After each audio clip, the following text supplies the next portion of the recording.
Hello and welcome back to a tutorial video by Dioxide once again.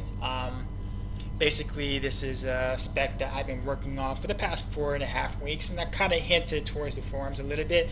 Probably shouldn't have done that before actually putting out a video, but hey, it is what it is. People learn, and that's what it's all about in the end. So I'm going to show you this spec, in which I'm calling the Ninchakru Hunter. I know it's been a minute. People have been asking me about it. So for the most part, here it is. And if for those who do know me and for those who don't know me, I like to make a build that has complete synergy within each other.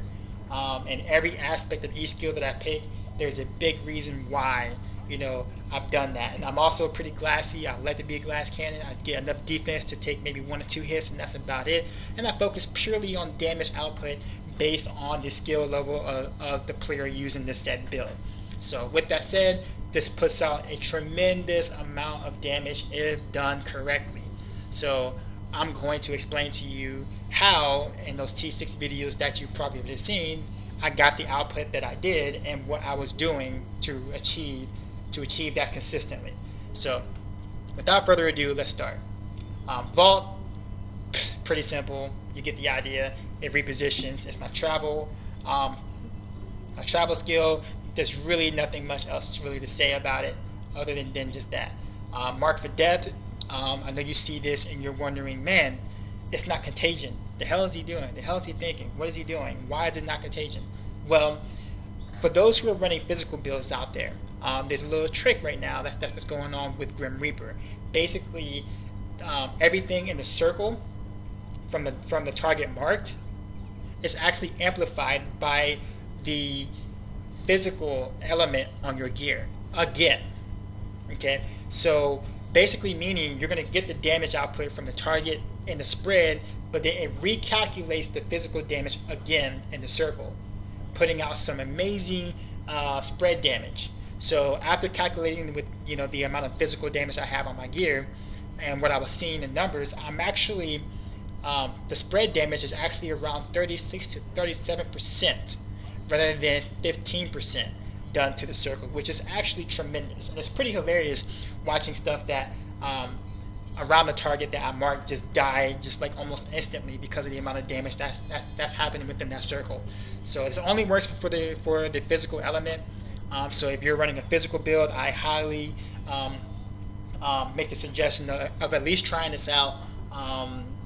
Personally, I feel like you won't regret it. Let's go to Sentry Impaling Bolt. Basically, it's pretty pretty standard. You place it out there, it does its thing. The one thing I've noticed a lot when I see people use it is that they just kind of just place it out there and just hope that it hits targets. And personally, speaking, because I like to deal as much damage as possible, I like to place it, in strategic positions to where I know it's going to hit in a straight line somewhere, straight path, straight line somewhere. So I look at the battle first for the most part. When I see mobs on the screen, depending on how the mobs are clustered, will determine whether I'm going to place it here in a diagonal or this diagonal, or maybe even right in front of me if it's like a hallway or something, to get the maximum potential of Impaling Bolt. Otherwise, then there'll be no point in using Impaling Bolt. Again, I'm going to talk more about that and the rest of the skills together. Companion. Specifically wolves. As you see me running 3 wolves, and I'm pretty much sure the question is, man, why is he not running the zoo? Where are the bats? Where are the ferrets? Why is he not just have a whole zoo out there, And to be perfectly honest with you, 2 things. I hate the way the zoo looks. Okay, this right here with the 3 wolves with the guard wolf cloak, it's badass. You cannot tell me this does not look badass to you. I think it looks badass. Okay, so when I imagine a demon hunter, I don't think of Beastmaster. I think ninja, or I think assassin, or whatever the case may be. And these 3 wolves kind of portray that. Okay, the second thing is that again, I'm all out for the pure damage. So the way that I have my setup here, and I'll let you guys get a look at that real quick. The way that I have my setup here is that each piece of gear has a potential purpose behind what I'm doing. Okay, so every piece that I see that I have for me when I'm running and how I play is necessary. I can't trade out anything at this point because they all work in synergy together.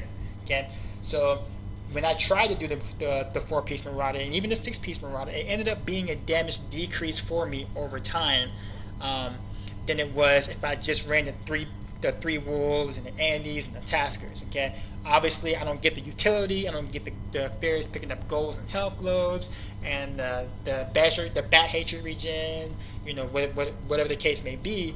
But pure damage output, the way I have it, my 3 wolves are going to deal more damage than a 4-piece Marauder set because of what you have to give up to make it happen.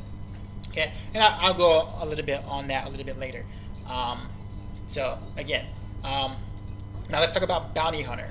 Okay, and this is the backbone behind how all this works. Okay, Bounty Hunter allows me to do a few things. Okay, it provides me with Call of the Week for my Entanglement Shot, and as well as my chakrams.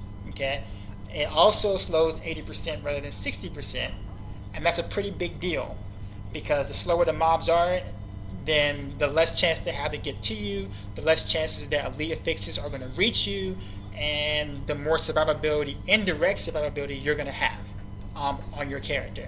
Okay, so Bounty Hunter is extremely good for this. 2, it also indirectly buffs the damage output of my sentries as well as my wolves. And I'm not talking about Call of the Week because that doesn't work with them. I'm talking about positioning. Okay, so when you're running around, and even when you're running with the 4-piece Marauder set, and you got all your pets out, okay? Anytime that your pets have to move, like they're running right now, my pets are running around. Anytime they have to move, they aren't attacking. So this is the same philosophy as someone who's kiting, not stutter stepping.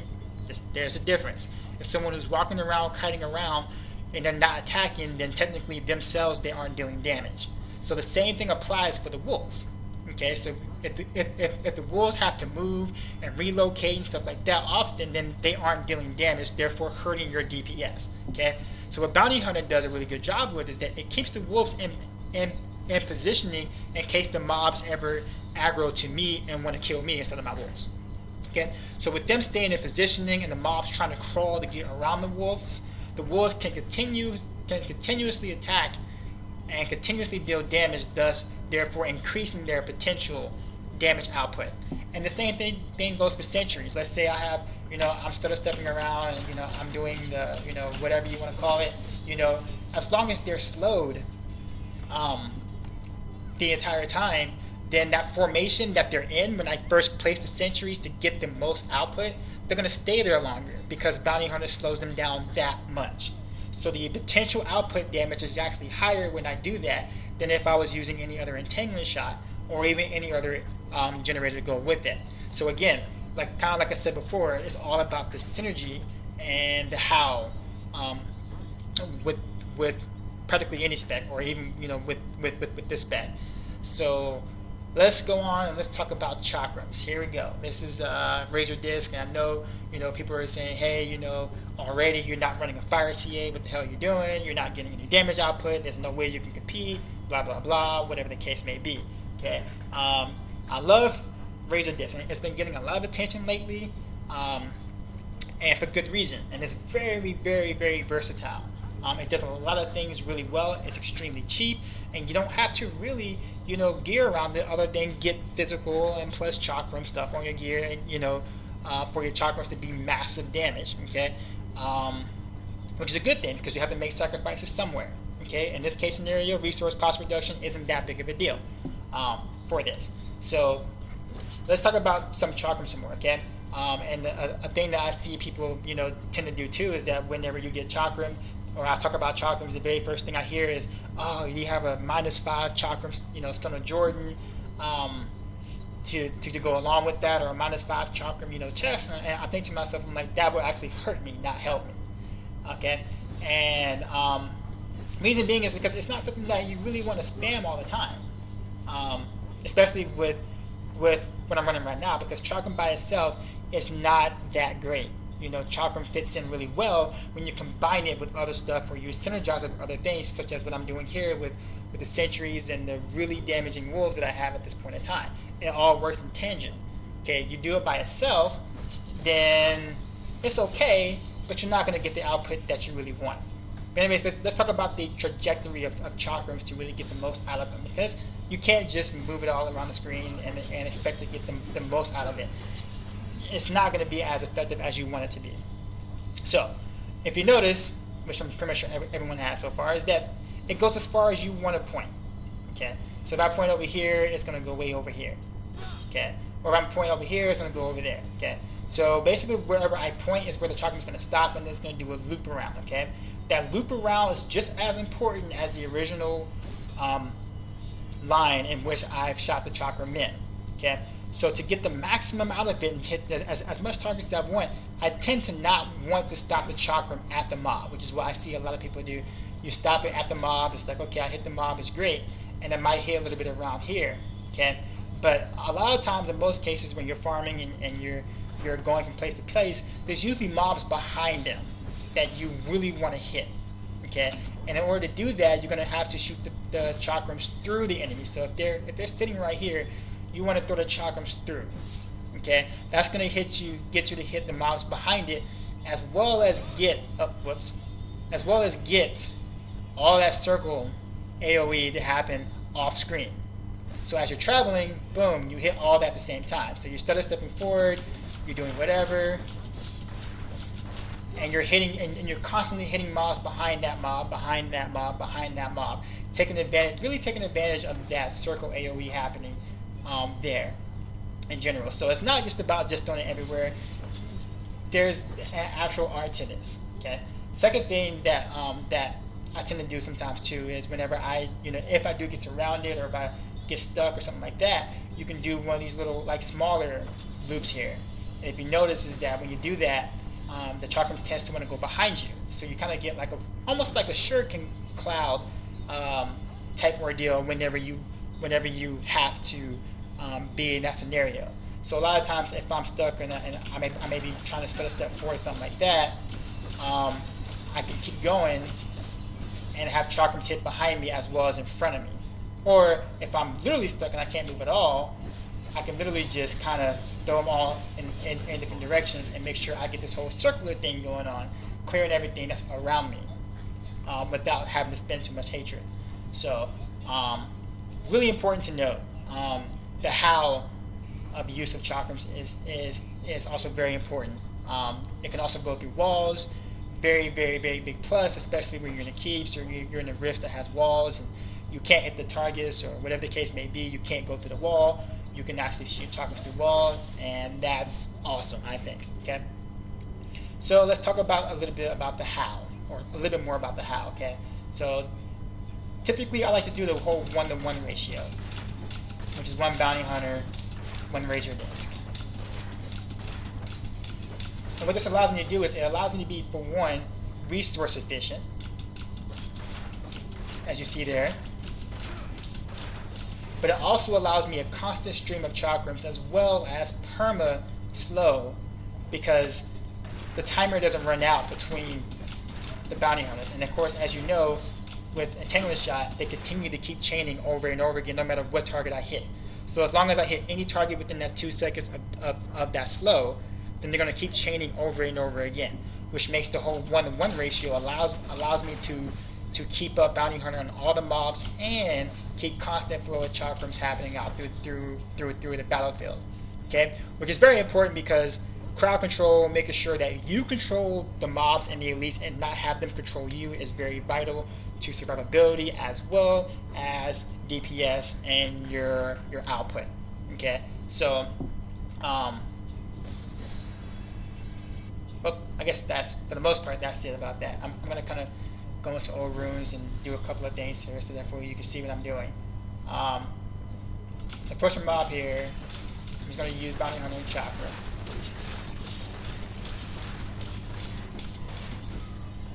And of course, again, the idea is just to be able to have perma cold and weak, perma slow in case they want to do something, they can't, they're stuck, etc. Here's a case scenario of it going to the wall, which is very helpful here.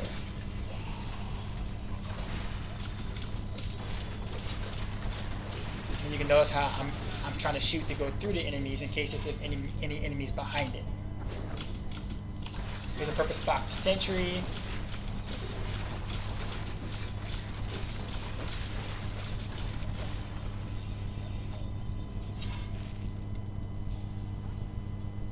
I think that there's some mobs that generally come up here or do something. Oh well.